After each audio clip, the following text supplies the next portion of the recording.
always drill. It wasn't always blood on the pavement. Names turned into numbers, or whole cliques built around death dates. Drill was born in Chicago, carried to New York, spread to Atlanta. Texas already had its own wars, long before anyone called it drill. Until one page rewrote the script. Dallas Drill. It turned the streets into a stage. Every body, every betrayal, every scream was no longer just a secret of the hood. It was out in the open, on screens, for the world to see. What was pain became spectacle. And soon, Houston caught the fire. San Antonio followed. The name spread like a curse. And with it came the killings, the blood, the fear. Texas is no longer just a scene. It's a graveyard, a drill scene carved from violence and death. This is Texas Drill, Death in the South. Chicago, look what you have done, man. Chicago. Look what y'all have done, man. Y'all done turned every city into some goddamn bleeders and killers, you know? Y'all niggas is, y'all is wrong for that, you know? Y'all niggas is wrong for that. Y'all done turned the whole city to killers, you know? We just gotta keep a Bible on guard next to us in a Glock. No cap. We have to. It ain't safe no more, man. Yeah. On the north side of Houston, there's a clique with many faces, many names. Some call them SSC, the Silent Sack Chasers. Others call... I just seen, bro, on my FYP right here, too. I forgot this nigga name, bro. He said he the driller Houston. Call them K for K, known on the streets as Kill for Kill. Two names, but when tragedy hit, they came together under something even darker. They started calling themselves SOG, Spaz Out Gang. This wasn't just a new title. It was a vow, a pledge, a way to honor the life of the young man they lost, a member they called Spaz. In the streets, names don't fade, they echo. And when Spaz was murdered, his clique made sure his name would never die. They branded it into their identity.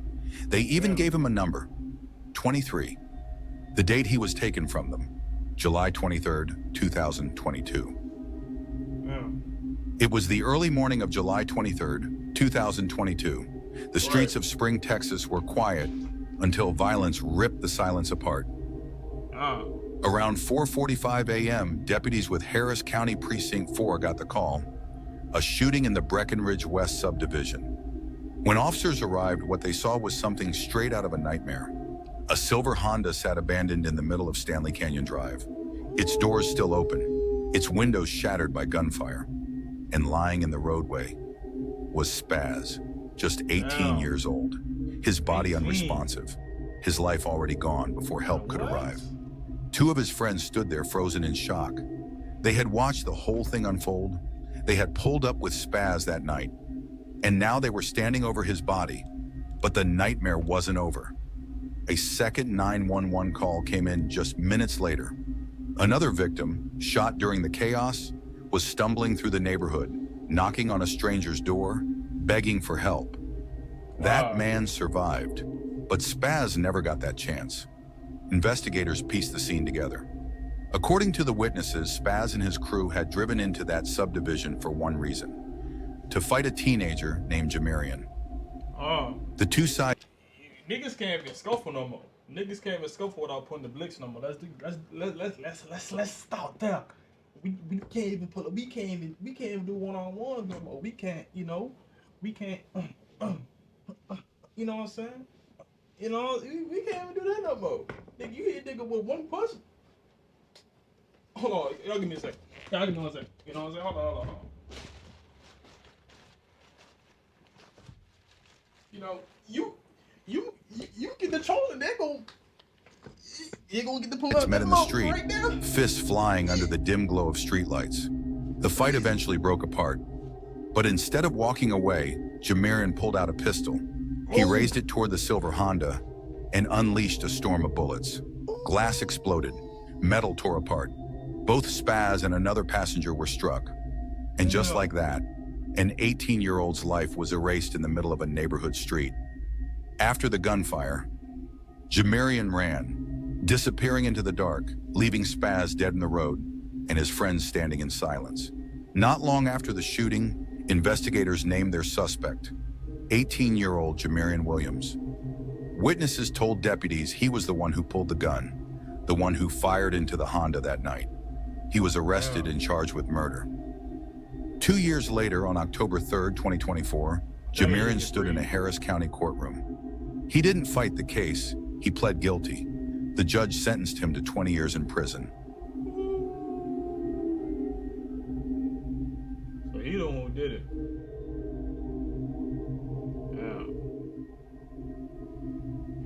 Silent Sack Chasers isn't just one set moving by themselves. They're clicked up with multiple gangs in Houston. One of those gangs is 200 Gang, out of 4 Acres Homes, a hood better known as the Murder. SSC rapper CEO Gucci claims he's from Garden City, also called the Brick. CEO Gucci, that's what that nigga name is, man. Just a 4-minute drive from the Murder. But CEO Gucci and SSC don't post up everywhere. They thug in Acres Homes. That's where you'll find them. Silent Sack Chasers isn't just tied in with 200 Gang. They're also clicked up with 8-9. 8-9 carries its name as a tribute. It stands for August 9th, 2021, the day a young man named Keyshawn, known on the streets as KJ, was shot and killed. The 8th month, the 9th day, his death date became their identity. His name became their flag. After he was killed, they started calling themselves Keyshawn Marksman. August 9th, 2021, the middle of the day in Northwest Houston. On Pittner Road, the sun was out, kids were playing, and life looked normal. But by noon, the sound of gunfire turned an apartment complex into a killing ground. 2 young men were in the parking lot that day. 20-year-old Keyshawn Cornett, known as KJ, and his friend Lee Edwards, just 19. According to investigators, a man approached them. Words were exchanged. Voices rose. What started as an argument escalated fast. The man pulled out a gun. The quiet of that afternoon was shattered by shots. Bullets ripped through the air. Both KJ and Lee were hit. In a desperate attempt to save his life, KJ jumped into a car and tried to drive away. But he didn't make it far. The vehicle rolled to a stop inside the complex. With KJ's body in the back seat, he never made it out. His body was left in... It's crazy violence that be going on, man. I'm telling y'all, it happens. I'm telling y'all, y'all don't notice this shit. You know, like, if it wasn't for half of these killings, that were going on, you know, half of these beefs and will never be existed. If it wasn't for all these killings, bro, you know there would barely be any beefs. It's still gonna be niggas dying, people dying. Of course, it happens. It's life. Shit happens every single day, bro.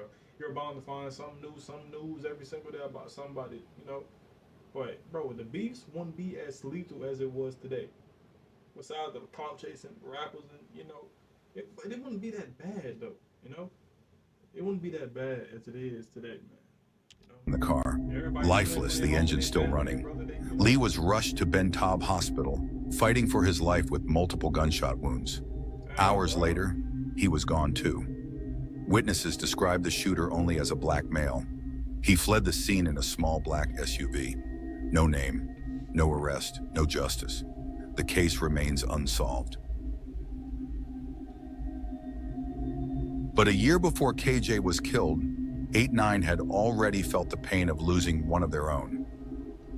What's a big ass gun, boy? His name was Charles. On the night of June 20th, 2020, shots rang out in Acres Homes.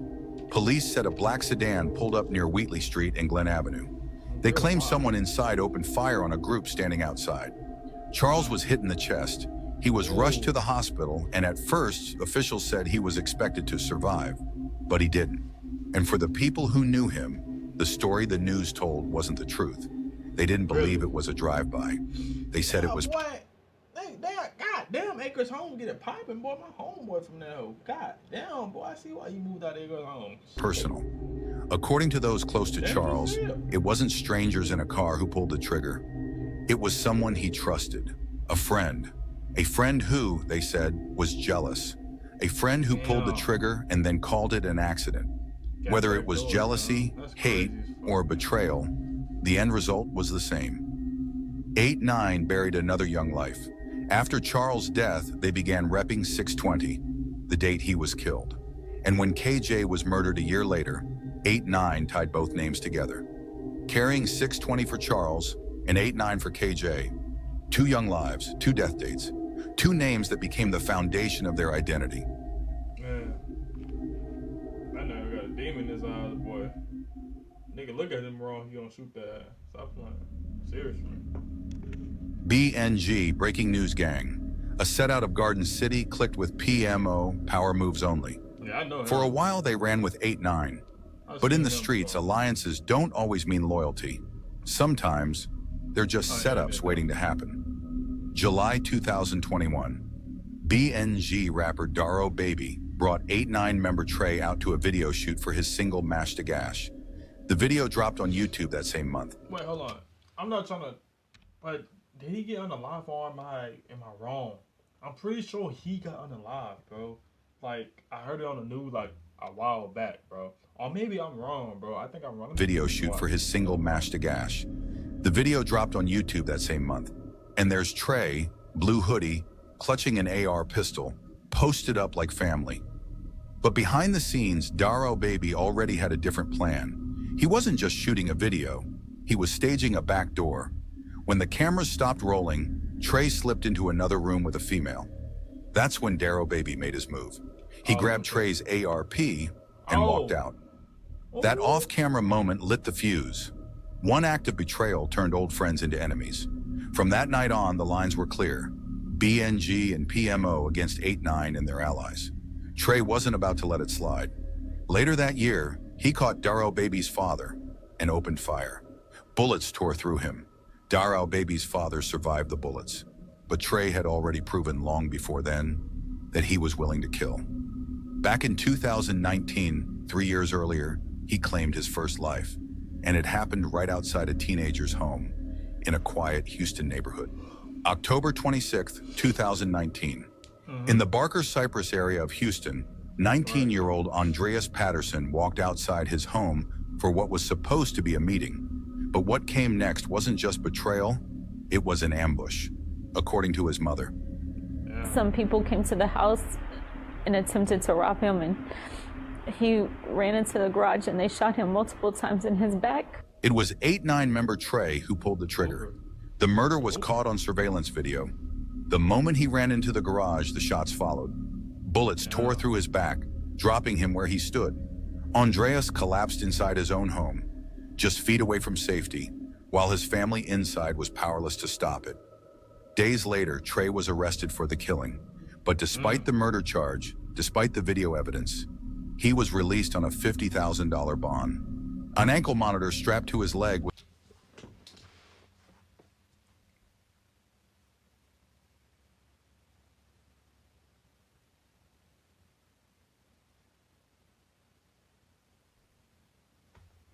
supposed to keep him in check. It didn't, because even with that monitor on, Trey kept moving, kept plotting, kept pulling triggers. In May 2020, while out on bond, he caught another charge. Aggravated assault with a deadly weapon. He violated curfew. He tampered with his GPS. He ignored court orders. Again and again, the system let him walk free. If I had my soundboard, ooh, my soundboard. By February 8th, 2022, Trey's name was already stained with blood, and that night he added more. It happened in an apartment complex off Ella Boulevard. 2 men had been lured there, thinking they were coming for a meeting. But what they walked into was an ambush. Trey was waiting in a parked car with 3 other men. When the victims arrived, surveillance video caught what happened next. Trey burst out of the driver's seat, assault rifle in hand, sprinting toward them. Over 50 shots tore through the night. One of the targets was hit but survived. But in the chaos, Trey's own crew fell apart. One man in the back seat opened fire as he stepped out, and another, 20-year-old John Kelly, was struck in the back of the head, killed instantly. The ambush backfired. One of their own left dead in the parking lot, while Trey and the others ran. Prosecutors later said Trey was the mastermind of that drill. Even while on bond for a previous murder, he had orchestrated another. By the time the case reached trial, jurors weren't just looking at Patterson's murder in 2019. They were also staring at the 2022 ambush. Surveillance footage of Trey running with an assault rifle still fresh in their minds. The jury didn't hesitate. Trey was convicted of Patterson's murder, and for the trail of violence that followed, he was sentenced to 99 years in prison. He'll... Long years, boy. Ladies and gentlemen, we got him. He'll have to serve at least 30 years before he can even be considered for parole. For the families of his victims, the sentence was justice delayed. Andreas Patterson's mother said it best. If they had done right the first time, someone else's loved one wouldn't be gone. Now Trey sits behind bars, and this time, there's no bond, no ankle monitor, no second chances. Just a cell, and 99 years to remember the bodies he left behind. He's still acting up in jail. He like, look at this. Nigga throwing middle fingers up in there to the screen, throwing gang signs up, man. Ladies and gentlemen, we got him. Mission failed. We'll get him next time. Stop the...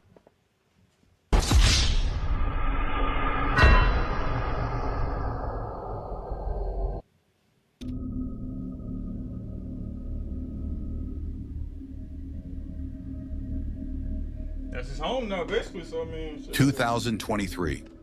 The night was supposed to be routine. Just another Uber ride. BNG member TJ sat in the back seat, scrolling his phone, the city lights sliding past the window. What he didn't know was that Jay Chapo from SSC was already hunting. The car slowed. The silence cracked. Gunfire tore through the air. Bullets punched into the Uber. One ripped... Hey, bro, imagine you just chilling, right, bro? Imagine you just chilling, bro. You on your phone, got an Uber, you finna go to your girl house, your house, coming from somewhere or whatever it may be, or going somewhere. And imagine you just chilling on your phone and you just hear shots ringing. Think about it, bro. Think about it. Is that where you want to be? Is that how you want to live?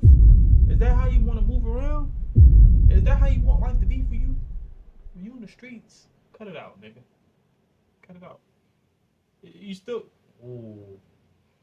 got time to get out of the streets. It's never too late. It's never too late to get out of the streets, bro. It's never too late. Try back everything. Get a Bible. Even if you're not religious, you know, I'm not gonna force my religion on you either, bro. But bro, go to the streets, get a new life, start working out, start eating healthy, start going to the gym, start doing something, man. Start online business, do something. Into TJ's arm. Glass shattered. The driver panicked, slamming the gas, swerving into the night, his passenger bleeding in the back. The driver did what he could, called 911, and rushed TJ to the nearest hospital. But even in safety, the nightmare followed. Police searched TJ as doctors worked on him and found a gun. He left the hospital not as a victim, but as a suspect, loaded into the back of a patrol car.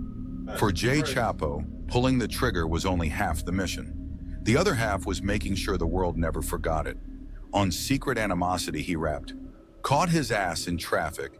Know we did him nasty. Bet his ass won't ride in a Uber." And on 357, "Caught one on a scooter and one in a Uber. I bet they ass know how to stay in their place." But the silent sack chasers weren't done. In 2024, they came for another BNG name. And this wasn't just anybody. Daru Baby was the one who lit the fuse in the first place, sliming 8-9's Trey and igniting a war that's been burning ever since. That year, SSC member Black tried to finish what Daru Baby started. He slid on Daru Baby, catching him in the streets and pulling first. Black had the ups, but Daru Baby was ready. The mission failed, and Black almost lost his life in the process. Daru Baby wasted no time putting it on wax. In his single shoot and drive, he taunted the failed hit. Almost had Black, but he fast than a bitch. We do not tolerate bloopers. How the fuck you trip? June 7th, 2024. The streets took another life. That day, BNG member Baby O was shot and killed under circumstances that still remain unknown. On the picture on screen, Baby O is seen crouching low, throwing up a gang sign. Just behind him stands TJ, his arm in a sling from when he was shot riding in an Uber months earlier, an attack carried out by SSC member Jay Chapo. The streets weren't done with Jay Chapo's name. It came back, louder, bloodier, tied to one of the deadliest nights Houston had seen in years. September 14th, 2024. What started as a block party on Laura Copy Road turned into one of Houston's— Hey man, stop going to these fucking block parties. I'm gonna be the first one to say it. Stop going to these fucking block parties, bro. Stop going to them. Stop going to these parties. Deadliest mass shootings in years. It was just after 2:30 in the morning when a vehicle pulled up to the crowded gathering. Inside, silent sack chasers, Jay Chapo, Black, and Low. Their target, a BG member named Cameo. They opened fire without mercy, more than 50 rounds ripping through the night, shredding the block party into chaos. By the time first responders arrived, the street was a nightmare. Bodies sprawled across the pavement, neighbors screaming in terror, and paramedics wading through blood as they fought to keep the dying alive. Jarvis Faltree, 24, and Breon Stewart, 23, were pronounced dead at the scene. Marlon Jackson, 24, was rushed to the hospital but didn't make it. 8 more people, men between 22 and 49, and a 43-year-old woman, were ripped open by gunfire. Some were dragged into ambulances, others thrown into private cars, all of them bleeding out, hanging by a thread. Against all odds, they lived. Detectives with HPD's Homicide Division sifted through the evidence. Shell casings, low-quality surveillance footage, and flock camera hits that helped trace the suspect vehicle. Within days, they had names. Jay Chapo, real name Javion Tyrus Knoll, 21. Black, real name Jacqueline Willis, 20. Low, real name Markiello Jamal Reynolds, 20. All members of SSC, all now tied to one of the darkest nights Houston has ever seen. Each one charged with capital murder, each one facing the weight of 3 lives lost and 8 more nearly taken.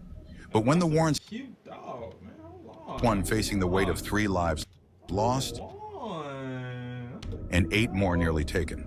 But when the warrants came down, investigators made a chilling discovery. All 3 were already in custody. Jay Chapo sat in Harris County Jail on an unrelated case.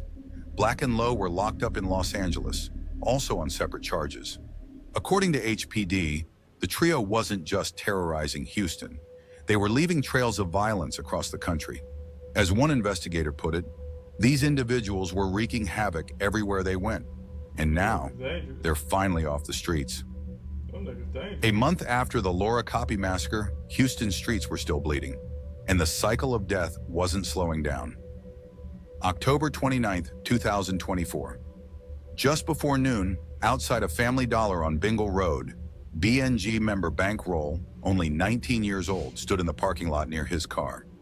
Hungry Money Boys member Tristo, real name Christopher Enrique Torres, 22, walked down, raised his gun, and sent a single bullet crashing into Bankroll's skull. It was an execution in broad daylight. Shoppers scattered. Cameras captured everything. Witnesses said Tristo Jesus Christ. and a woman had gone into the store with Bankroll earlier. They left, but when they came back, Tristo didn't hesitate. He walked right up, aimed at Bankroll's head, and pulled the trigger.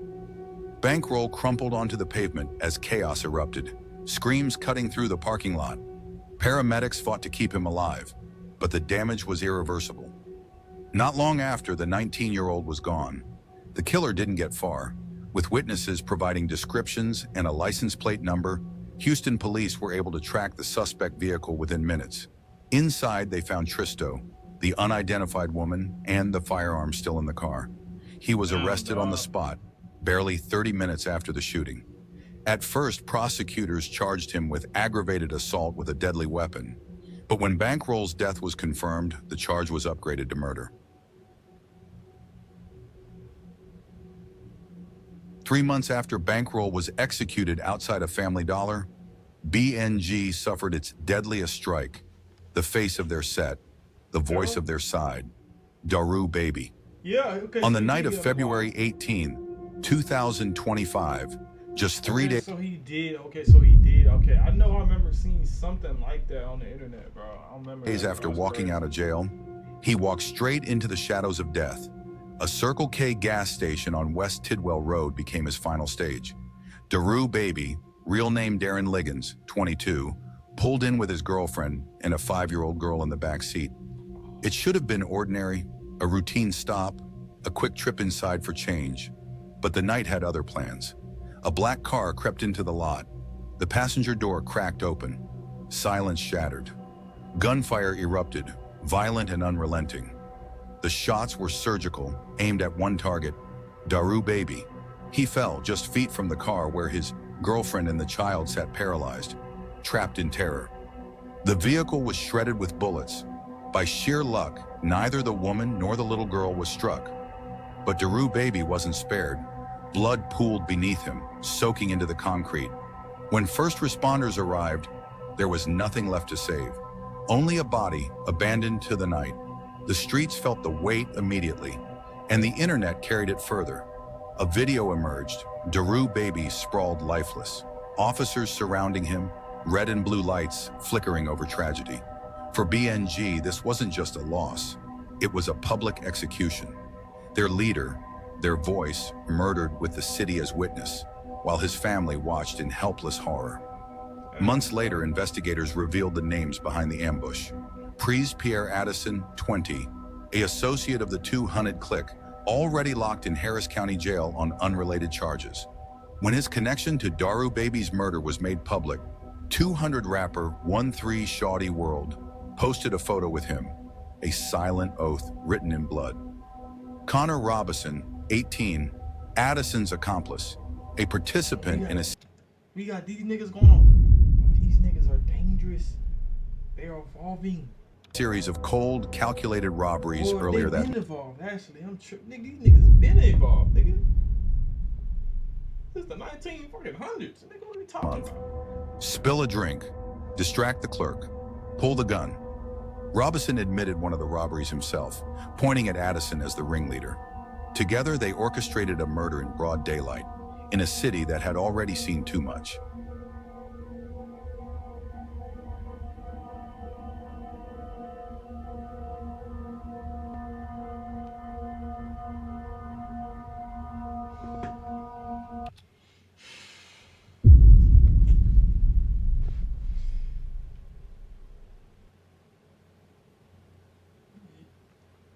Speechless.